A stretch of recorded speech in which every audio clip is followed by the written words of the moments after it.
Let's welcome our over 200 startups from the EY startup community here in the audience. Is anybody here from these 200 entrepreneurs? Over there. Say hello to them with a big applause. Nice to have you here. Is it right you just arrived here? From where? From Hamburg. Welcome. So it's also nice to have him here. He's over there. He's Senior Manager Financial Accounting Advisory Service EY, Mr. Jan Brohilka. Welcome.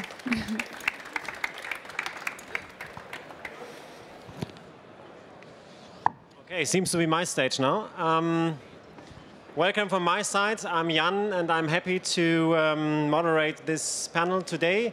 And a warm welcome to my 5 wonderful guests. So please come on to the stage.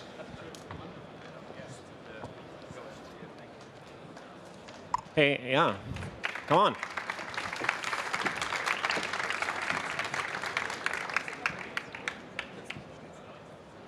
Okay, we're missing one. Oh. That's all right. Yeah. Okay, excellent. Okay, let's jump into the topic. It's Startup Meet Corporates in the next 30 minutes. And we have fantastic guests. Ladies first, let me introduce Christine. She is Program Manager, Innovation Management at EnBW. In Germany, you would say EnBW. And it's, I think you all know the company. It's a large power utility. And she started at EnBW in the operational branch and is now responsible for searching for startups inside and outside EnBW. So I'm happy to have you here. Next to her is Manuel. He is working at Trumpf. Trumpf is a high technology company producing machinery, laser and electronic products. And he's also responsible for innovation management and is looking for mobile solutions as well. On the left side, it's Tom Kirschbaum. He has won the German Entrepreneur Award last year. And is a member of the board of the Bundesverband Deutscher Startups, so he's deep in the startup community involved, and his trip planning tool Waymate has won the award, I think, and I would ask you later on some questions to that startup. And on the right, Josef, who is a serial entrepreneur and investor. He founded his first company with 16 and sold many of them to corporates, so he can probably explain how that works out. And the famous one was the deal to Cisco System in 2013. And last but not least, I'm very happy to have Paul van Kessel here. He's our global leader digital practice. He's based in Amsterdam, and he has a very rich knowledge of how digital transformation works in startups and corporates as well. So happy to have you here all. And my first question is, Paul, you are an experienced digital transformer, and what is your perspective on the topic today? So on corporate meet startups, what are the challenges for both? Yeah, thank you, Jan, and I'm very happy to be here. I already talked to about 20 or so of the 50 finalists, and the reason why I'm doing it, and that is exactly the answer to your question, is that I would like to spot innovation that can be used by a corporate like EY. We are doing our innovation ourselves, but it is not going fast enough. And that is what a startup can bring to a corporate. The second thing is that a corporate has their processes, their training programs, and all the people in a corporate are moving into a certain direction. And the DNA of a corporate is, in some cases, 10, 50, even 100 years old. And it is very difficult to think out of the box when you grew up in such a big, grow up in such a big company. And that's another thing that corporates are looking for when they work with startups and integrate with startups. The out of the box thinking is not always coming from inside the corporate itself. I've seen a lot of innovation and out-of-the-box thinking coming from startups. So that's what corporates gain from startups. The other way around I've seen as well. So first of all, a startup is mainly focused on a particular product or a particular invention or a particular piece of innovation, and not so much on bookkeeping, marketing, consumerization, and that is what a startup can bring. So talking about consumerization, corporates has access to markets around the world, emerging markets, mature markets, sometimes hundred thousands of accounts, and that is what a startup need. Startup also need to build scale, and for scale you need funding, and I think you're going to talk about that a little bit more. But funding is also something that a corporate can offer. So let me keep it with this as a starter. Thank you, Paul. Talking about corporates, Manuel, Trumpf seems to be very innovative, and over the last years as well. So what is the secret behind that? Well, so maybe one secret is the team I work with. So we have the task at Trumpf to just to dive into new technologies, to dive them really fast and adopt them really fast, and to just set up little projects to get these new technologies to our field of work. So, but as fast as we adopt these technologies, we also have to just give them into production. So whenever we come to a part where we say, yeah, that's a technology we want to use, then we give it to the right people in our company who set this up and get it into production. But also we need to have to be open for failure. So if you have a technology that it's just not right for us, then we also have the possibility to throw it away. And so we can just look into technologies really early. So for example, we adopted the mobile applications really fast and even had the plan of a mobile tablet app right before the iPad came out. So we had the idea behind it, but the device was not there. And just to this situation, this time, the iPad came out, and so we had the right timing to just develop and go further. And that's the same with all the other technologies. So one reason why we're here is just to get the inspiration and get into contact with all these startups around here to adopt this technology really fast. Okay. Christine, EnBW as a utility company, from a German perspective, is, I would say, less innovative. I think you have a different opinion on that. And how is it handled at EnBW, the innovation? Maybe we first have a look why we don't only choose to become more innovative, but why we really have to become more innovative in the future. So the energy market is disruptively changing at the moment. For example, what I think most of you know is that the German Energiewende is taking place at the moment. So all the virtual power plants have to be shut down by 2022. And will be replaced by renewable energy that is so much more decentralized and volatile and depending on so many external factors. And that's not the only trend, but in addition to that, our customers want to become more independent from the big suppliers, as in so many other industries. So what our customers do is they put PV systems on their roofs and their own storages in their basements and try to become more independent. But on the other hand, they also want to get the highest level of service quality and the most convenience they can get. And that's the changes we have to face in the future. So what we have to become is a digital energy supplier that faces all the needs and meets all the needs our customers have. So we have to manage this really complex future world. And we're convinced that we have lots of competencies that will be needed in this new complex world, but we are also convinced that we won't be able to build up all the other competencies in the fast-changing market. So what we need to do is become more innovative from the inside-out perspective. So we need to have internal new business models in addition to the classical one, but we also need to find partners, both industries and startups, we can partner with and become successful in this future really complex and highly fast-changing markets. Okay, interesting. Let's come to the external partners. Tom, your startup, Waymate, how is that innovative? Why? Well, actually, the startup I'm running now is not Waymate, it's called Allrider. It's a different application. And what we do is we aggregate a lot of data for public transportation, put that into our platform and make it accessible by third parties.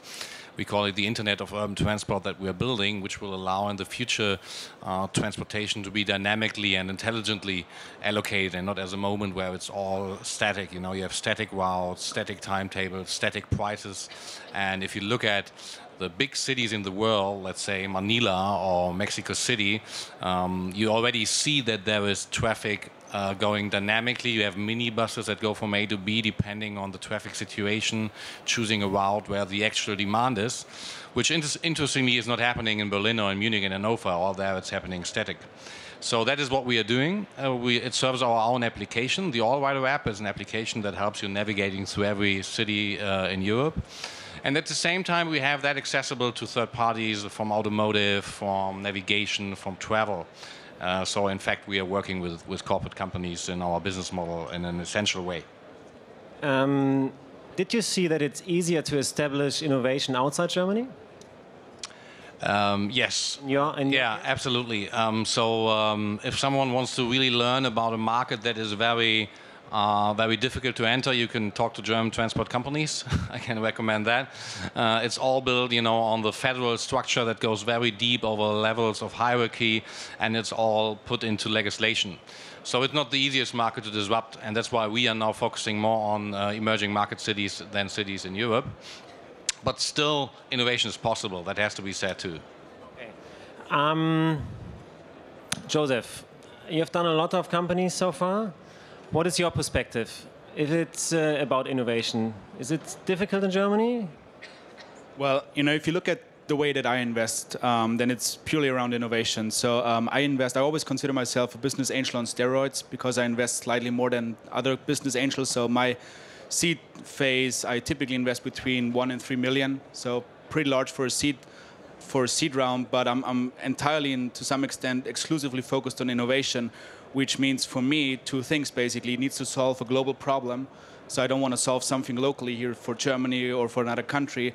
I want to solve something that is global. That's number one. And number two is it needs to come with a huge technology USP. Because otherwise, so if you start another online shop for dog food, for example, it's easy to wash you out of the market with more money. And I try to be capital efficient because it's my own money. So I want to focus on stuff that has a real technology USP. And once customers bought into it, there's a lock-in and there's a trust. And it's hard to wash innovation and real USPs out of the market with just more money. And that's for me, innovation, solving a big global problem and be really unique in terms of how you set up your technology. And what do you think are the challenges for the corporates? We have two of them on stage. What is your idea? What are the challenges for them, from your perspective? Well, so their challenges, it depends on the corporate, but understanding the challenges of their customers, because sometimes they're really disconnected to their customers for various reasons. They have channel programs in place. They're not necessarily always talking directly to their customers. That's one problem. The second problem is making a decision. In our startup, one of the beauties is you make a decision fairly quickly. You understand that you're right or you're wrong, and then you change it. In a big company, for various reasons, it's tougher to make a decision quickly. There's a lot of cover your ass theories in these companies, but also you got to protect your customer, right? You cannot go left and right from Monday to Tuesday. So making a very profound decision in a big company makes actually sense for them. So they can use their startups as teasers of different ideas in the marketplace. That's why venture capital is, by the way, such an capital effective way of big companies to innovate, because you can see different approaches to solve an idea. You see the one that is performing best, and then you just cherry pick what's working best. It would be much more expensive if you try to do it internally, right? So that's a big challenge for corporates, is making these decisions and trying to identify new problems for their customers and trying to solve them quickly. Manuel, how do you deal with this? Is he right? Yeah, well, so he's maybe right in a lot of points. I think one of the biggest challenges for the startups is to we have. Let's say for us is we have to think in two different speed levels. So it's true, the startup and also the IT is moving really fast and adopting changes really quickly. And on the other hand, like we are a machine manufacturing company, and we have to think in lower speed and in just a larger time period. And these are two different kind of levels, and we have to just to combine these two levels to just be flexible with both of two. And so that's maybe where we have to communicate a lot with also the startups and the IT company to just move to each other and go further together. Tom, do you think there are any other problems for corporates from your perspective? I think it all starts with one honest confession on the corporate side, and that is that some part of innovation, particularly in the digital world, won't happen within the company sphere because it happens so fast and so radical that it's almost impossible for a corporate company to see that something is going on which will most likely threaten the original business model, and at the same time you have to follow the old path and have to enter into a new path where you do something that the old stuff might extinguish one day. And when you have that confession in place, I think it's getting a lot easier, because then you know that you have to work with external partners like startup companies. You can really try out things with them. Sometimes you might have to acquire them even to get the innovation into your company. And you see that the traditional processes and structures of a corporate company do not fit to work with a startup company as agile and as radically as it's necessary. And we are working with big corporate companies at the moment, and we see the farther away the unit of the corporate who is in charge with a startup corporation actually is, easier it gets. So if you have a company that regards a startup as a traditional corporation partner, then it's a nightmare. And one example is that we, at the final stage of a process, we got a call from the procurement office of a big German company, and they said, okay, we looked into your balance sheet of 2013 and you were not profitable at that time. Could you send us please the update on 2014? I said, yes, I can do that, but it's even worse. So, and they were like, oh my God, that is really a problem, you know. How do we know that you are running a sustainable company? I said, all I can assure you of is that we do, and that has to be good enough. And they said, that's impossible. We have never done it like this before. So this is one tiny example of thousands that startup companies experience. The good thing is, though, I see many corporate companies working on this. Like you guys, you know, where you say, okay, we see that and we have to tackle it. But there are many, many, many details on the way that have to change. Christina, how do you handle that? So I think the first thing you have to do is to confess all the challenges the others have already mentioned. That's the most important thing. And then I think you have to start to talk about them with the startups. And to start with a practical example, what we, for example, did was just opening up a small innovation management that's close to the company to meet all the company needs, but it's still far away enough to be faster than the classical company. And what we did, we started to find partners in the startup world who can tell us about the needs in the startup world. For example, we partnered with Startup Bootcamp or Beta House, or right now Code-N as a strategical partner. And we searched for startups who are willing to do the step towards the companies. And we as the innovation management try to be the bridge between the company and the startups, and to be the middle part that's fast enough to meet the needs of the startups, but that still understands the company and can explain what's going on in the startup world and what the needs of the startups are, and why the speed in the startup world is a lot faster than in the company. And once we've started, we realized that we have lots of fans in the company and lots of people who are willing to jump on this train. I don't know if you say that in English, to jump on. And to cooperate with us. And I think that's one of the really important things, how it works. You have to find the ones in the company and in the startup world who are willing to find the small path between company and startups where this path together can be working. And is there a timeline for return on investment on this cooperation, or is it just going on and on and on? That's a good question. So the first thing, I think Uli Hühner, he's sitting over there and smiling, had to discuss with our CEO was like, when will there be a return on invest when you start your innovation management and when we give you money? And that's also one huge sign and commitment our company did. They gave us some time and they committed they won't give us return on invest deadlines in the first couple of years, but they would give us the space. We will be needing to have a plan how we can be successful as a partner in the startup world. And that's one of the main success factors I think we have to really be able to act in a pride-free way in the startup world and to meet the needs of the startups without having the company in our neck who's telling us, but you committed to 100 million return on invest the first year, so you have to do that now, and we don't have to, so we have the freedom to get a feeling in the startup company. But still, the pressure is really high because, as I've already said, we don't just want to innovate, we have to innovate. So that doesn't mean that we have less pressure than all the other parts of the company, but I think it's even more, and we hope we find all the partners we need to be successful. Paul, from your point as an advisor, what did you see in your global project? What can do corporates differently to succeed? Yeah, I represent a corporate myself, and I don't think the corporates are doing anything wrong, right? And that's the problem. So let me explain that. The corporate was once also a small little company, and every time when a bright idea came up, they said, yes, let's do it. And they started to grow and grow, and they became bigger, and innovation happened slower and slower. But their DNA is, or their habit is, that every time when there is an issue, a corporate wants to solve that by themselves. And that is something that we see changing rapidly in the last 5 to 10 years.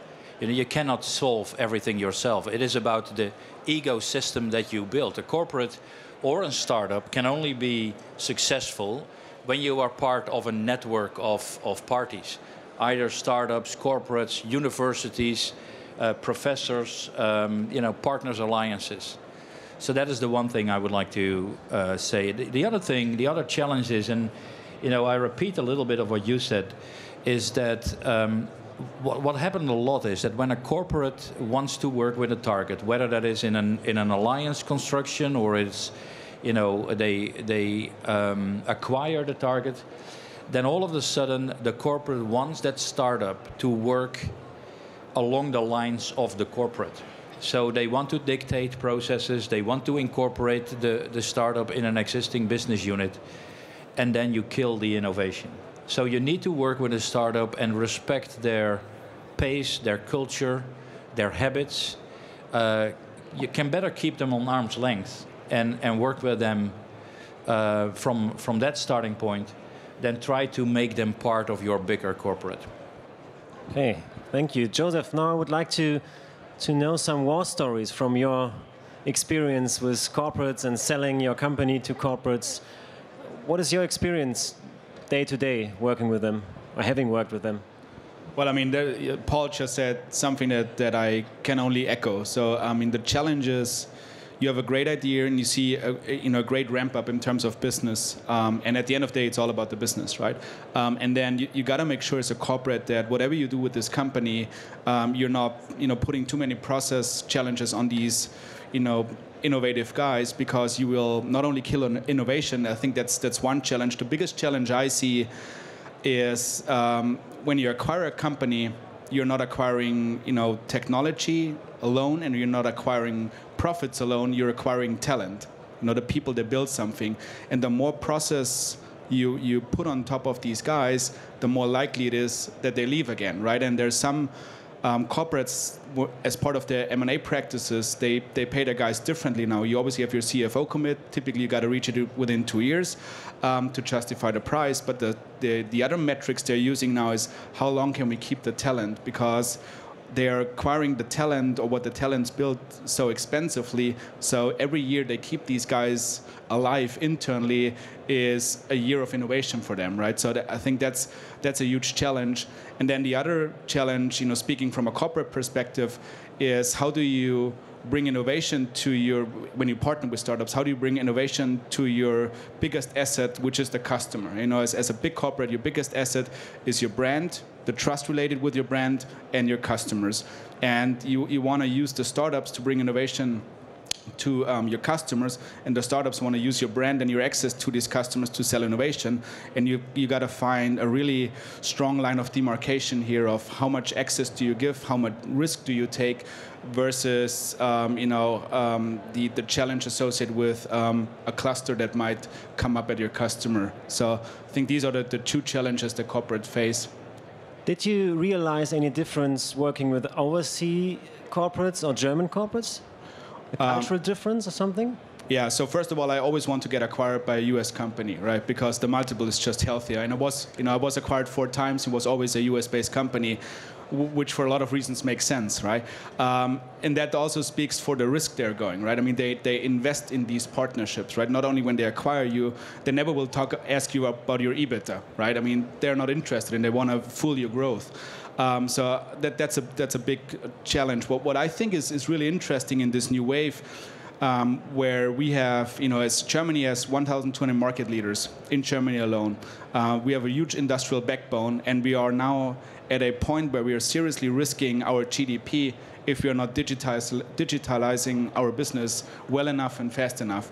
And that's really interesting because US companies, they try to innovate them all over again because they get so much pressure also from the startup world.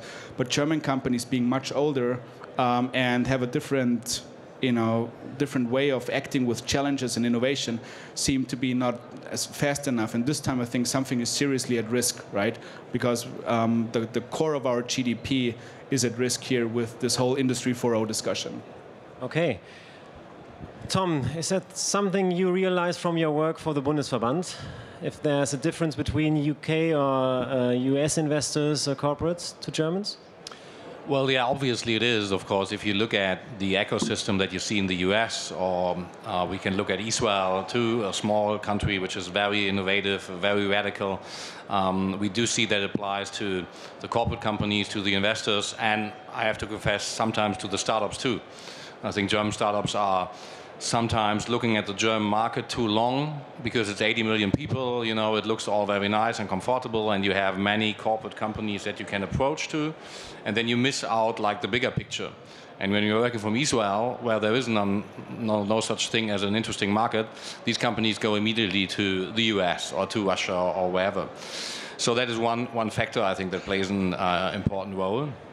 At the same time, I see when we look particularly at the automotive industry, which is still probably the industry that Germany is known for best in the world, best cars come from Germany and stuff. And these companies, of course, get now a lot of pressure by Google and Apple and the self-driving cars and the technology that will rather be based on software and not hardware anymore. So now corporates start to wake up, German corporates, even the automotive companies, and they realize, okay, wait a minute, our research departments do not have all these solutions on the shelf. We have to do something. And they look for startups and they do impossible things, like working with us. That used to be impossible. So, yeah, in a nutshell, it is like this. The US market is far more used to a cooperation, an alliance, an acquisition between a corporate company and a startup. But we do see that coming in Germany and in Europe too. Christine, you are representing a German corporate. What can you offer the startups sitting there? I think the one thing he's already mentioned is the customer access. We can provide as the one big thing that every big company has. I think the specialty with EnBW is that we have all the know-how in the energy sector that's really important to be successful in the energy market because it has so many regulations. It's such a complex industry. So that's the second thing. And I think, but I'm also the responsible one for the Baden-Württemberg startup scene, so maybe I'm not the totally objective person right now. I think especially in Baden-Württemberg, it's a huge advantage that the industry like EnBW or also Daimler, Bosch, Trumpf and all the other industries are close together and that all of them are opening up at the moment and starting to understand that it's important for the Baden-Württemberg startup scene to commit to the scene and to find a USP in Baden-Württemberg that's already there, I think. So the industry is over there, all the high-tech and really good universities are over there, and we are willing to open up. We want to build up a really good startup scene that can compete with Silicon Valley or Berlin or anything like that. And I think we are the ones sitting right here who can be able to manage that and to make it happen. Okay, last question for this panel, Paul. What is the key insight, just to sum up from this discussion for you? Well, I think what struck me in the whole discussion is that everybody basically said that corporates and startups need each other. So there are challenges, but there are more opportunities than challenges. If the corporate is the body, then probably the startup is the oxygen. And one thing that I would like to add to the discussion is we didn't talk much about the customer. But when I look at the customers, whether that's a corporate customer or it's a customer from a startup, the customer doesn't buy it anymore when you say, you know, we can solve all your issues or we can meet all your requirements. The buyer of today is always looking at you know, the various partners in the market and values it even more when you come up as a consortium and say, you know, we're coming to solve your issue not only by ourselves, but we have all kinds of parties that are very strong in certain areas. And so that underlines the statement I started with, that corporates and startups need each other. Thank you, Paul. Thank you, all of us, that you have found time to be here. And I would like, you know, to invite you all to the EY place. It's on the first floor, and you can meet Trumpf, you can meet EnBW, and you can meet, of course, us as a corporate, as I've learned. And furthermore, you can meet the new car, Budi. So please visit us in the first floor, and we're happy to meet you all and discuss your questions with the corporates at our stage. Thanks.